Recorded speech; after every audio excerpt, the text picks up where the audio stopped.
Well, good afternoon, folks. And any of you out there on the DVD program that may be listening to this, we've had a problem getting things taped lately. For some reason, old Satan at work, I imagine. But anyway, we're about to get it down, I think. I'm going to give a sermon today I gave about 2 years ago. And I'm sorry that you folks here today that have to listen to it again, but this sermon never got taped for some reason, for some technical problem in the past, so I'm going to give it again. I'm sure of those here today, and those of you who will hear this on CD, has heard of the Doomsday clock. Well, what is the Doomsday clock, and what does it represent? The Doomsday clock is this large replica of a clock showing so many minutes before midnight. And although it doesn't represent a real prediction of calamity, it is used as a visual metaphor for how close the world is to a potentially civilization-ending catastrophe. It was created by the Science and Security Board of the Bulletin of the Atomic Scientist. It was founded in 1945, and the group has maintained the Doomsday clock ever since.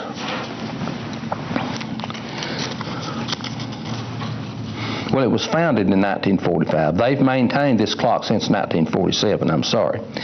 And each year, the organization consults with a board of sponsors that includes 15 Nobel Prize winners who has been awarded the prize as pertaining to the sciences. They come together and they analyze a wide array of threats, including nuclear risk, climate change, and emerging technologies, to determine where the Doomsday clock hands should be set.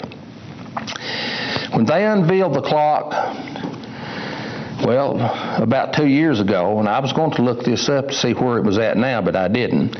But when they unveiled the clock just, a couple years ago, it revealed that humanity has just 2 minutes until midnight, or 2 minutes from Armageddon, as they say.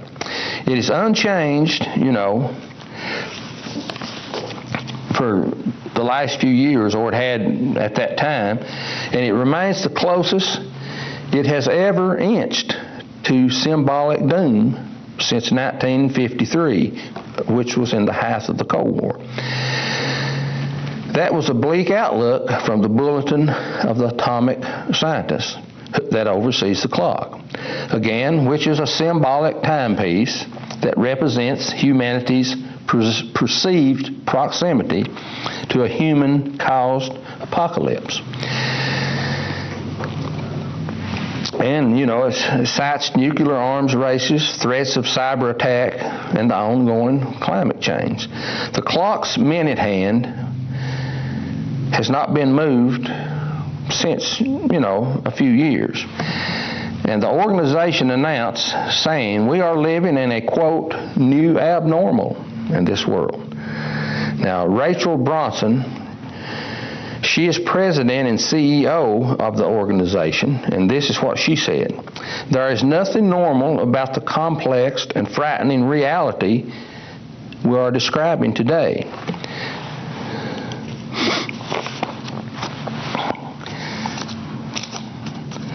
Though unchanged, she said, from 2018, this setting should be not taken as a sign of stability, but as a stark warning to leaders and citizens around the world. Now, I would like for us, and a lot of this may be a little boring to you, but I'd like for us to go back to the initial setting of the Doomsday clock, which was in 1947. And some of what I'm about to read to you, like I say, may be a little boring, but I want to go through it to make a point. The initial setting of the clock was set at 7 minutes before midnight, which of course represented the end of humanity as they saw it. Then in 1949, it was moved up to 3 minutes before midnight as the Soviet Union tested its first atomic bomb, which officially started the nuclear arms race. Then in 1953, it was moved up to 2 minutes before midnight, which is where it stands at right now. This is when the United States tested its first thermonuclear device or bomb on November 1952. This is the clock's closest approach to midnight since its inception, only later to be matched as I speak today. In 1960, it was moved back to 7 minutes before midnight. This was done in response to a perception of increased scientific cooperation and public understanding of the dangers of nuclear weapons, as well as political actions taken to avoid massive retaliation. Along with the United States and Soviet Union, their cooperation and avoiding direct confrontation in regional matters, such as the 1956 Suez Crisis. That's the reason they moved it back. And, also scientists from various countries helped establish the International Geophysical Year, which was a series of coordinated or worldwide scientific observations between nations, these scientists working together between nations. And, those nations, allied with both the United States and the Soviet Union. And something you may not have heard of also had a bearing on that was called the Pugwash Conferences on Science and World Affairs, which allowed Soviet and American scientists to interact. So they moved it back on account of that. Now, in 1963, the clock was moved back even farther to 12 minutes before midnight. This was in response to the United States and Soviet Union signing the partial test ban treaty, limiting atmospheric nuclear testing.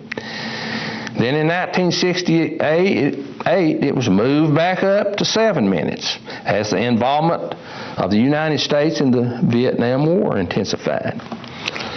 And because of the Indo-Pakistani War of 1965, when it took place, and the Six-Day War, which occurred in 1967, and because France and China, two nations which had not signed the partial test ban treaty, acquired and tested nuclear weapons to assert themselves as global players in the nuclear arms race. So they moved it back up to 7 minutes because of all of that. Then we come to 1969, and it was moved backwards again to 10 minutes before midnight. This is when every nation in the world, with the exceptions of India, Israel, and Pakistan, signs the Nuclear Proliferation Treaty, which was a treaty designed to slow down the spread of nuclear weapons. So they moved it back because of that. Then we come to 1972. The United States and Soviet Union signed the first Strategic Arms Limitation Treaty, which was called SALT I, and the Anti-Ballistic Missile Treaty, and the clock was moved all farther on back to 12 minutes before midnight. However, in 1974, it was moved back up to 9 when India tested a nuclear device and the SALT II talks began to stall out. And both the United States and Soviet Union modernized multiple independently targeted reentry vehicles. 6 years later, 1980, unforeseeable deadlock in America-Soviet talks began to stall as the Soviet-Afghan War begins. And as a result of the war, the U.S. Senate refused to ratify the SALT II agreement, and the clock was moved up to 7 minutes. Now, only 1 year later, the clock was, excuse me, 1 year later, the clock was adjusted early in 1981. The Soviet war in Afghanistan toughens the U.S. nuclear posture.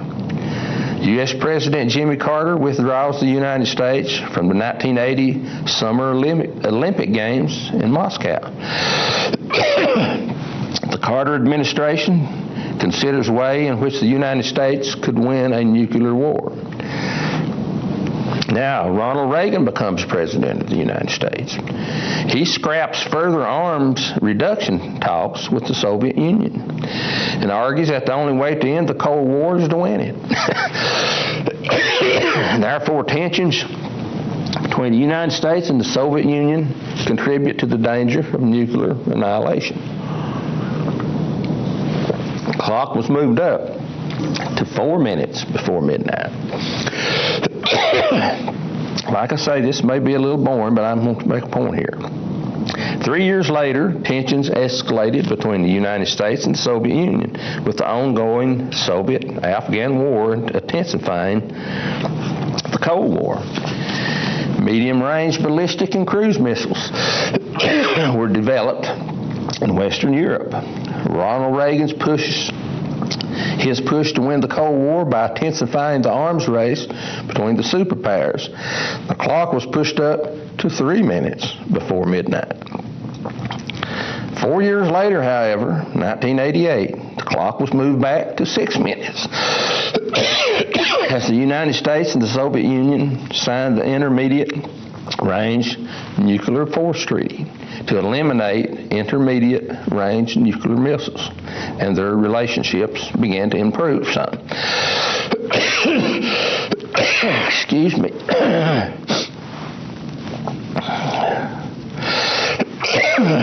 This is from allergies, not the COVID virus. 1990, the fall of the Berlin Wall and the Iron Curtain, along with the reunification of Germany, meant that the Cold War was nearing its end. The clock went back further to 10 minutes before midnight. 1 year later, the United States and the Soviet Union signed the first strategic arms reduction treaty, and the Soviet Union dissolves in December 26. On December 26th. The clock goes back, way back, 17 minutes. The furthest from midnight the clock has been since its inception in 1995. Global military spending continues at Cold War levels, and concerns about post-Soviet nuclear proliferation of weapons and brain power, it was moved up to 14 minutes. 1998, India and Pakistan both tested nuclear weapons in a tit-for-tat show of aggression. The United States and Russia run into difficulties about further reducing stockpiles of nuclear weapons. The clock goes up to 9.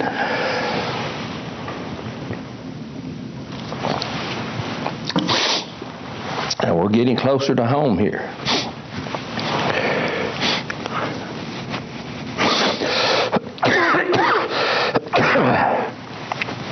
In 2002, little progress has been made on global nuclear disarmament. The United States rejects a series of arms control treaties and announces its intentions to withdraw from the Anti-Ballistic Missile Treaty, and concerns about the possibility of a nuclear terrorist attack due to the amount of weapon-grade nuclear materials that are unsecure and unaccounted for worldwide. The clock goes up to 7. 2007, the clock goes up even further to a 5 as North Korea tested a nuclear weapon in October 2006. Then there was Iran's nuclear ambitions. A renewed American emphasis on the military utility of nuclear weapons and the failure to adequately secure nuclear materials. Went back to a 5 there. Then there was the continued presence of some 26,000 nuclear weapons in the United States and Russia. Climate change was also added to the prospect of nuclear annihilation.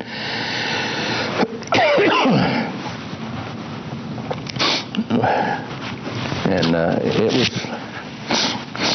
added to the mix as one of the greatest threats of mankind. 3 years later, 2010, moving on up here, they moved the clock back 1 minute to 6, as there began to be a cooperation to reduce nuclear arsenals and limit effect of climate change, and the limited effect of climate change. There were new agreements ratified by both the United States and Russia, and more negotiations for further reductions in the American and Russian nuclear arsenals,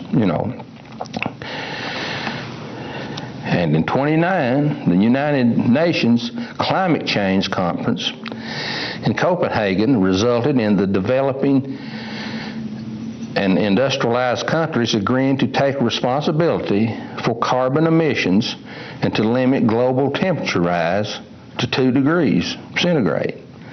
2012, coming on closer to home.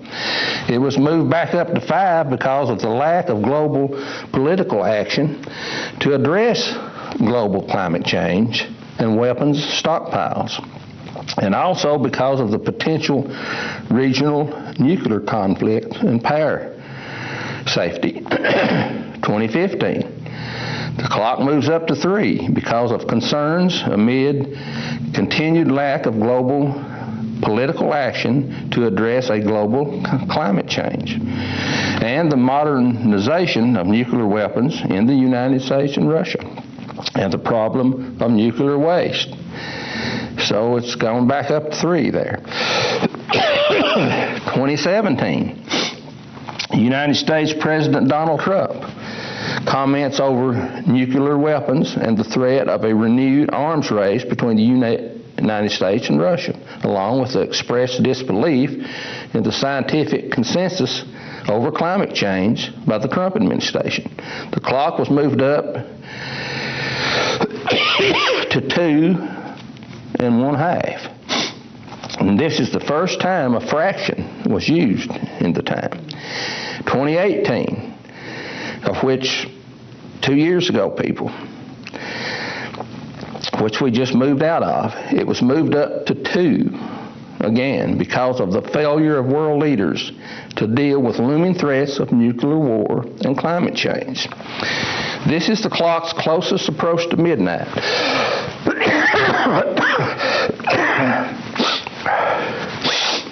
Only matching that of 1953, the year before I was born.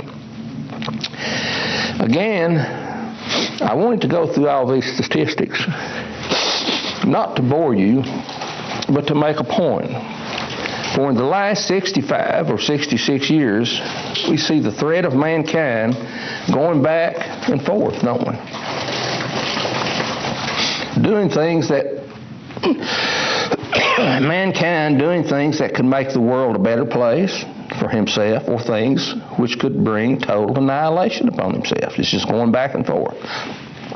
This metaphoric clock has gone from 2 in 1953 all the way back to 17, and then way back up to 2 as I speak. So I ask you, has mankind accomplished anything in the last 65 or 66 years towards his preservation as a species? The answer would have to be no, for we are right back where we were 65 years ago. According to the great minds which get together, bump heads every year. And it's my thought that we may be closer now than they even think. How did we arrive at this point? To the point where we are capable of completely exterminating ourselves from the planet. And by the way, it didn't only start 65 years ago. It started much, much farther back than that. But what is the root cause of this dilemma? And will this metaphoric clock ever reach zero? Will it ever reach midnight? Has it ever in the past come close? What does the Bible say? Will mankind finally reach the point of self-annihilation? After all, we do have the means to do so many, many times over. To understand the root cause, we must go back to the beginning of the book of Genesis. Now, I'm not going to belabor you by reading all of this, for I think everyone in the room and everyone who is listening on the DVD knows the story of Adam and Eve. How that God made a man and woman and placed them in this beautiful garden. And in the garden were two trees. The tree of life, which represents doing things and living by God's way and His laws. Then there was the tree of the knowledge of good and evil, which upon eating from represented the rejection of God and taking upon themselves the decision to decide what is right and what was wrong on their own. Of course, we know when they ate of this tree, God drove them from the garden. Then in chapter 4 of Genesis, we see that Adam and Eve had two sons. The firstborn was Cain, the second Abel. And again, we know the story. It tells us that Abel kept flocks and Cain worked the soil. And in the course of time, Cain brought some of the fruits of the soil as an offering to the Lord. And by this statement, we should be able to perceive that it was the Lord who also made Adam and Eve by the power granted to him from the Father. It tells us Abel also brought an offering. Fat portions, it said, or the best portions of some of the firstborn of his flocks. It also tells us the Lord looked with favor on Abel and his offering, but on Cain and his offering, he did not look with favor. So Cain was very angry, and his face was downcast. He goes on to say, the Lord said unto Cain, why are you angry? Why is your face downcast? If you do right, which tells us what he did was not right. He says, if you do right, will you not be accepted? He was asking him, if you were to change, will you not be accepted? But if you don't do what is right, sin is crouching at your door. It desires to have you, but you must rule over it. So this should give us a little hint of why the metaphoric doomsday clock is where it is today. Apparently Cain's motives and attitudes were unacceptable to the Lord. The Bible tells us in Hebrews 11:4, if you want to jot that down, that because of Abel's faith, his sacrifice was better than Cain's. Abel first offered himself and then brought the best portion of his livelihood to the Lord. It was not Cain's offering itself that was wrong. For grain and wheat offerings would later be legitimate expressions of worship, It is that God is pleased with a pure heart, and Cain's heart was not right. The Lord was making a point to Cain that he would have to decide how he was going to respond to this test of character. And thus, to resist temptation and to rule over sin first requires a desire and a decision to do so. Well, we know in the next verse that he failed to do so, for he rose up and he killed his brother. So what brought all this on? Nothing but lust and greed, which is what is brought on by the rejection of God's instructions. Eating from the wrong tree, folks. Then we come to chapter 6 here in Genesis.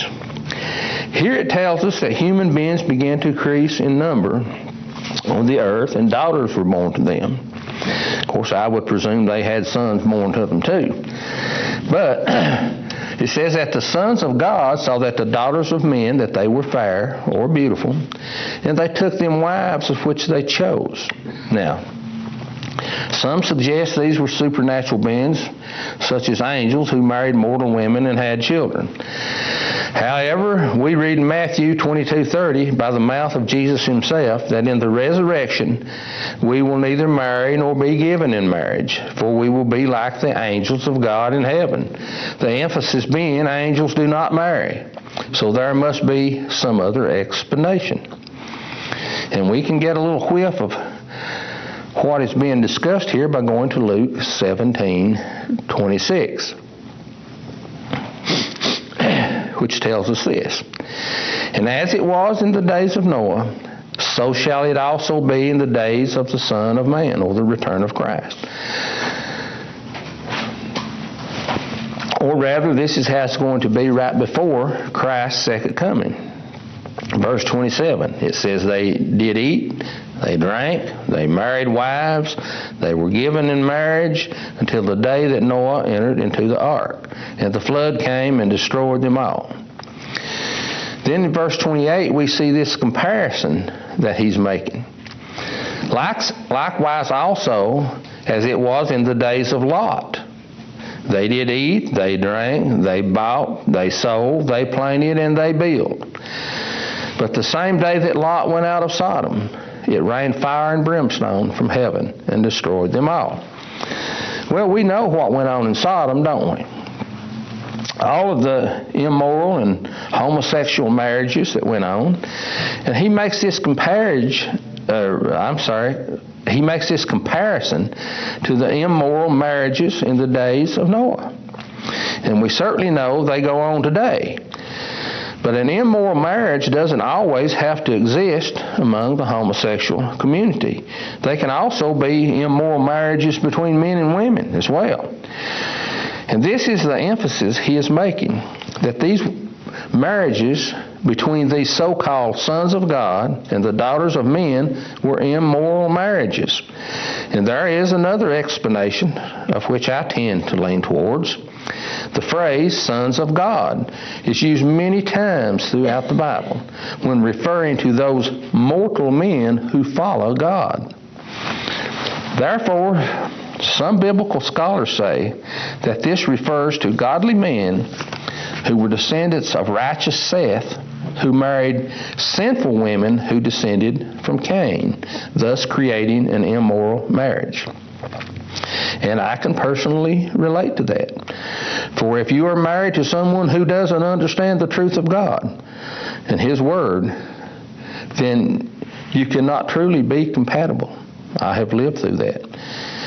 And eventually the immorality of the one who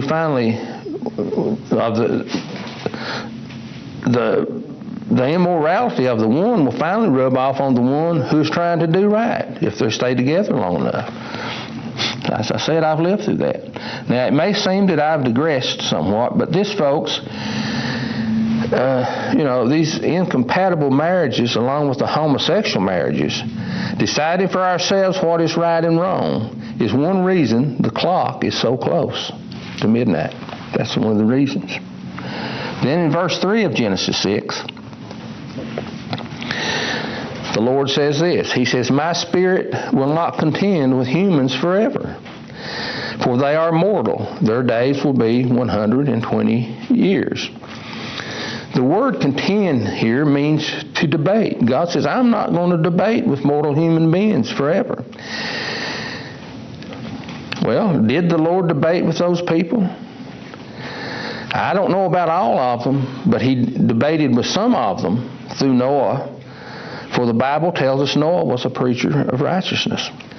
Some say it took Noah 120 years to build the ark, and within that time, he was preaching to them and trying to convince them to change. Then in verse 5 we read, "The Lord saw how great the wickedness of the human race had become on earth, and that every inclination of the thoughts of the human heart was only evil all the time." And it says the Lord regretted that He had made human beings on the earth. and his heart was deeply troubled. So the Lord said, I will wipe them from the face of the earth, this human race that I have created, and with them the animals, the birds, and the creatures that move along the ground. For I regret that I have made them. But Noah, it tells us, found favor in the eyes of the Lord. And we know the rest of the story. This metaphor clock is only seconds, people. Not minutes, but only seconds before midnight at that time. It was only seconds before midnight. But for the righteousness of one man, it didn't hardly make it. Will it ever make it? Some of mankind thinks that it will. Now let's take a look at God's people as a nation. This is not talking about the destruction of mankind as a whole, but only those people who God chooses to be his people. Exodus chapter 32. This is when Moses went up into the mount to receive the tablets of stone on which the Lord had written the 10 Commandments by his own finger. Verse 1 here in 32. It says, And when the people saw that Moses delayed to come down from out of the mountain, the people gathered themselves together unto Aaron, and said unto him, Come, make us gods who will go before us. And for this man Moses who brought us out of Egypt, we don't know what has happened to him. And again, we know the rest of the story. They brought all their earrings to Aaron, and who should have known better? And he took the gold and fashioned it into the form of a calf. And it says that Aaron said, Proclaim a feast to the Lord. How twisted can the human mind become? Here they are worshiping an idol, yet they are proclaiming a feast to the Lord. Verse 7, Then the Lord said to Moses, Go down, because your people, Moses, not mine, your people, Moses. We see the Lord here disinheriting these people for what they did.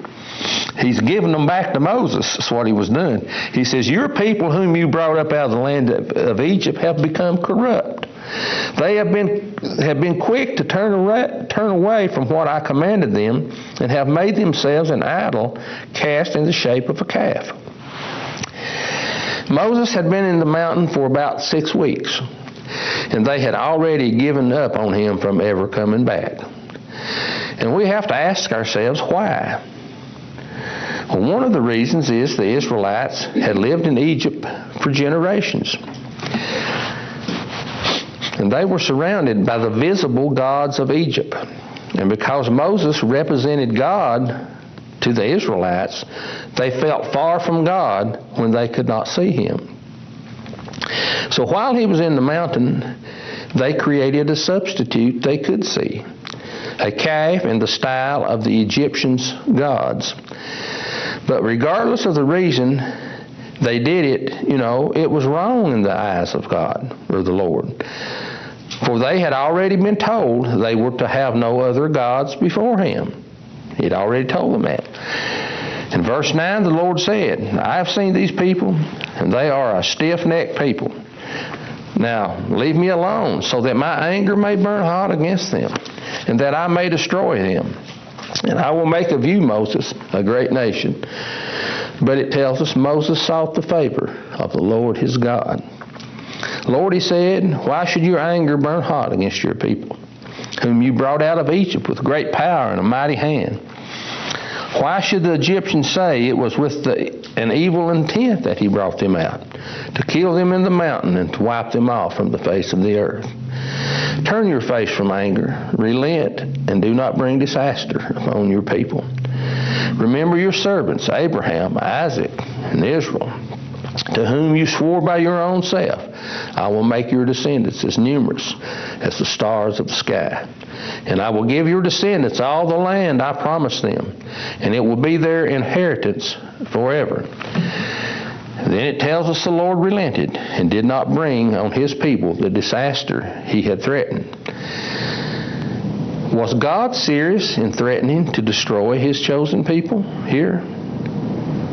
Yes, he was. For God's holiness requires punishment for sin. But because of Moses' intercession for the people, the Lord, it tells us, relented and changed his mind. Now, I know Moses was only a human being, but here we see he illustrates the future work of Jesus Christ, the ultimate mediator between God and mankind. Numbers 14. This is the story when Moses sent 12 men, one from each tribe, to search out the land of Canaan. And again, we know the story. They all came back with an evil report, with the exceptions of Caleb and Joshua. Let's start in verse 30 of chapter 13 here. It says, "And Caleb stilled the people before Moses and said, 'Let us go up at once and possess it, for we are well able to overcome it.' But the men who had gone up with him said, 'We can't attack these people. They're stronger than we are.' And they spread among the Israelites a bad report about the land which they had explored. They said, 'The land we explored devours those who are living in it. All the people we saw were of great size, and we were as grasshoppers in their eyes, and we looked the same to them.'" Then chapter 14, verse 1, it says, "And all the congregation lifted up their voice and cried, and the people wept that night. And all the children of Israel murmured and complained against Moses and against Aaron. And the whole congregation said unto them, 'Would God that we had died in the land of Egypt, or would God we had died in this wilderness?' Little did they know that's exactly what was going to happen to them because of their murmuring and complaining. They all did die in the wilderness, with the exception of Joshua and Caleb and their families. Now let's drop down to verse 10. It says, "But the whole assembly talked about stoning them." They were going to stone Moses and Aaron. It says, "Then the glory of the Lord appeared at the tent of meeting to all the Israelites. The Lord said to Moses, 'How long will these people treat me with contempt? How long will they refuse to believe in me in spite of all the signs I have performed among them? I will strike them down with the plagues and destroy them. But I will make of you a greater nation and stronger than they.'" So here we see God got so disgusted with his people, he's making this same offer to Moses again. "I will make of you a great nation and destroy them." Moses then said to the Lord, "If you do that, then the Egyptians will hear about it. By your power you brought these people up from among them, and they will tell the inhabitants of this land about it. They have already heard of you, Lord.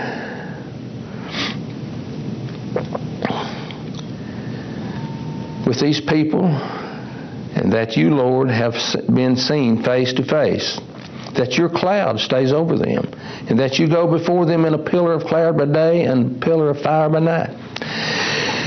And if you put all these people to death, leaving none alive, the nation who hears this report about you will say this: 'The Lord was not able to bring these people into the land he promised them.' An oath, so he slaughtered them in the wilderness. Now may the Lord's strength be displayed just as you have declared. The Lord is slow to anger, abounding in love and forgiving sin and rebellion.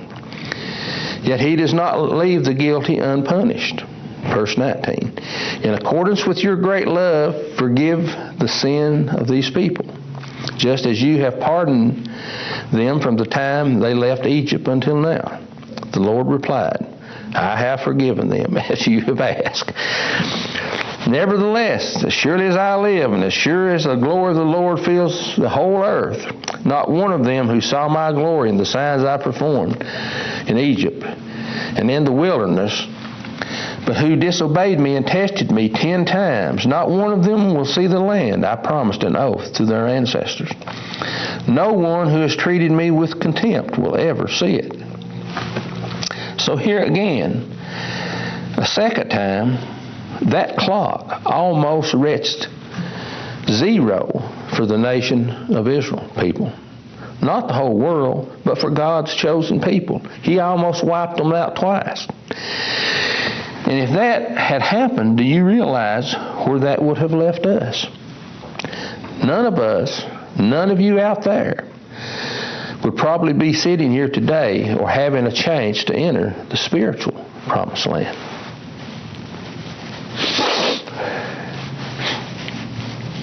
Just as the Lord preserved humanity through the righteousness of one man, Noah, here we see Him preserving His nation and His people by the righteousness of one man, Moses. Some folks look at this and question, if God forgave them, why did the people have to die in the wilderness without ever reaching what He had promised them? And there's a great lesson here for us to learn today. And that is, even though God may forgive sin, He does not always remove the consequence of those sins. The Israelites were restored by God's forgiveness, but they still had to pay for their offense. They were therefore sentenced to die in the wilderness. God showed tremendous grace by not immediately eliminating the entire race. Again, some folks question, God's punishment as being too harsh. But not really when you think about it. The Israelites refused the goodness of God. They refused the land. They refused to trust God. They rejected the promised land despite all they had witnessed of God's power, and expressed a wish that they had died in Egypt. There's another tremendous lesson for us. Do we want what God has to offer us? Do we really want to be in God's kingdom? The spiritual promised land? A land that is truly flowing with milk and honey, which represented all the good things one could ever hope for? Or would we rather just die here in Egypt or in the wilderness in our sins? We need to question ourselves about that. I wanted to go through these examples to show you how close the whole of humanity came to being completely exterminated, but through the righteousness of one man, the human species was preserved, especially when it came to God's people. And on two different occasions, the people that God chose to be His people were almost exterminated by God Himself. Again, however, by the righteousness of one man, they were allowed to continue on.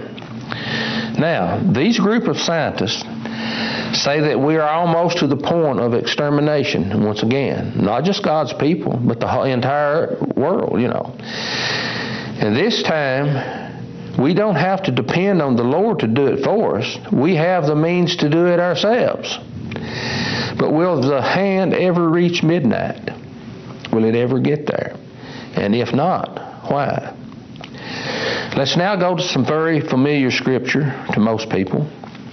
Matthew chapter 24, verse 1. It tells us as Jesus was leaving the temple and walking away, His disciples came up and called to His attention to the buildings. And I'm sure the temple buildings were very beautiful. They said, "Do you see all these things?" He said, "Truly I tell you, not one stone here will be left on another. Every one will be thrown down." Verse 3. As Jesus was sitting on the Mount of Olives, the disciples came to Him privately and said, they said, "Tell us, when will this happen?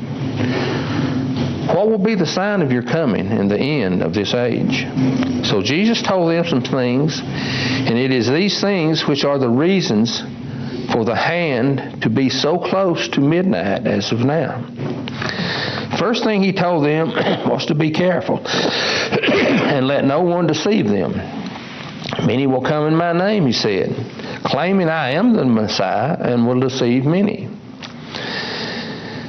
Well, I'm 66 years old, and I've seen that all my life. all those preachers in those little country churches and all those TV evangelists we see every Sunday. It's true. They preach that Christ is the Messiah, but they don't preach and teach that it's important to do what He did and what He said. They preach that all you have to do is to believe on who He said He claimed to be, and that's enough. Verse 6 here, Matthew 24, He says, "You shall hear of wars and rumors of war, but see that you are not alarmed. Such things must happen, but the end is still to come." I remember one time Mr. Smith gave a sermon about how many wars have been fought in the past several years. It's unreal. He said in his research, in the past 100 years, there has been 268 major wars and many short-lived skirmishes beside. And 260 out of those 268 have been fought since World War I, folks, in that short period of time. There has always been wars, but never in that intensity. Verse 7 here. It says, "Nations will rise against nation, and kingdoms against kingdoms. There shall be famines and earthquakes in various places. All these are just the beginning of sorrows." Do you know one of the major reasons for famines is war? For when a nation is steeped in war, its land cannot properly be cultivated to produce food in any quantity. We here in the United States don't think much about famine. For we've got so much food and such a great diversity to fill our bellies, we don't comprehend how some of the rest of the world has to live. And of all the great quantities and diversities of food that we have, we still think we have to complain about our food when we eat. And I'm afraid that's all, that's going to come back to bite us one of these days, because we complain about all the food that we've got to eat. Verse 10, he goes on to say, "And then shall many be offended." We see that as well, folks. Seems like everybody's offended at something or what somebody said. "Many shall be offended and shall betray one another and shall hate one another." Well, you don't have to look any farther than Washington, D.C. to see that, do you? And verse 12 tells us that because lawlessness shall abound, the love of many will wax old or grow cold. And that's a fact. It seems like nobody cares about anybody anymore except themselves. To love your neighbor as yourself is something that most people just scoff at. When I was growing up in Southwest Virginia and somebody got sick, the neighbors would come and pitch in and help that person. They would mow his yard, hoe his garden, or even plow and plant his garden, put up his hay and feed his livestock if he were sick in the winter. But you don't see things like that anymore, even among God's people. And I'll have to say, times I've been guilty as anyone. Well, I don't have time to read all this, so going down to verse 22. It says, "And except those days should be shortened, there should no flesh be saved." God says that unless He steps in, mankind will exterminate himself from the earth. But He goes on to say, "But for the elect's sake, those days shall be shortened." So again, as in the past, for the sake of a few righteous people, God will not let that hand ever reach midnight. Because of you and me and some of you out there, and because of some, in other ministries out there, God will never let that hand reach midnight. Verse 32. "Now learn a parable of the fig tree," Jesus says. "When its branch is yet tender and puts forth leaves, you know that summer is near. So likewise, when you see all these things, you know that it is near, even at the door. Well, we do see all these things. We do see all these things. We see all the signs, and the hand is almost to midnight. But the good news is, God will never let it reach there. Truly I say unto you, this generation shall not pass till all things be fulfilled. Now, we've already read this once, but in closing, I want to read again verse 37 here. It says, But as the days of Noah were, so shall also the coming of the Son of Man be. This tells us that right before the second coming of Christ, this world and the people in it are going to be just like those people who were in the days of Noah before the flood. They were corrupt to the core. They were eating, drinking, and engaging in all kind of incompatible and corrupt marriages, as we saw in Luke 17:26, where they were compared to the people of Sodom. And they were doing this right up till the day that Noah entered the ark. It tells us they perceived or understood not till the flood came and took them all away. This is why it's going to be right before the second coming. This is the way it's going to be right before the second coming of Christ. Look around you, folks. It's here. Verse 40 tells us that two will be in the field, one taken and the other left. Two will be grinding at the mill, one taken and the other left. And I've heard many people say, I want to be the one that's taken. Not me, folks. That's what the flood did. It took them away. I want to be the one that's left. It goes on to tell us, that we are to watch, which implies that we should be living the right way, that we should be ready for His appearing. For those who are not, in verse 51, it tells us, will be cut asunder, and appointed His portion with the hypocrites. And there shall be weeping and gnashing of teeth. Well, folks, according to the scientific minds of the age, the hand on that metaphor, Doomsday clock, is nearing midnight. And I believe them from what I see in this world. And though, although a lot of bad things are about to happen, it's a comforting thought to know that for the sake of a few righteous people, God is going to save the whole of humanity from total extinction.